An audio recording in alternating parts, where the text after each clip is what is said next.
বড় গুনাহগার মনে করেন পৃথিবীতে আমার মতো গুনাহগার কেউ নেই, আল্লাহ আমার তওবা কবুল করবেন কিনা। ভাই আবু সুফিয়ান, আল্লাহ সুবহানাহু ওয়া তাআলা আপনার প্রসঙ্গে বলেছেন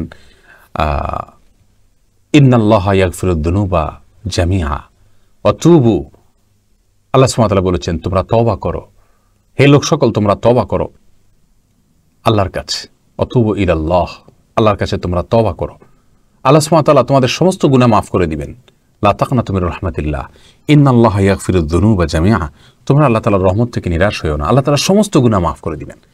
প্রিয় ভাই আমার, এমন কোনো অপরাধ নেই যে অপরাধ আল্লাহ সুবহানাহু ওয়া তাআলা মাফ করবেন না। এমনকি আল্লাহর সঙ্গে শিরিক করা সবচেয়ে বড় অপরাধ আল্লাহর জমিনে, সেটাও যদি করে কেউ মাফ চায় মাফ হয়ে যাবে। হ্যাঁ, কোনো মানুষের হক নষ্ট করেছেন, সেটা মানুষের কাছ থেকে আপনাকে মাফ নিতে হবে, তার হক পরিশোধ করতে হবে। আর এছাড়া স্বাভাবিক অবস্থায় যেই কোনো অপরাধ আপনি আল্লাহর কাছে মাফ চাইবেন, ইনশাআল্লাহ বিদিনিল্লাহ সেটা ক্ষমার যোগ্য। ক্ষমার অযোগ্য অপরাধ কিছুই আল্লাহর জমিনে নাই। বিদায় নিরাশ হওয়ার কোনো কারণ নাই। আল্লাহ সুবহানাহু ওয়া তাআলা আপনাকে অবশ্যই ক্ষমা করবেন। আমরা দোয়া করি আপনার জন্য, আল্লাহ তাআলা যেন আপনার সমস্ত ভুল ত্রুটি মাফ করেন, আমাদের সবাইকে আল্লাহ তাআলা মাফ করেন।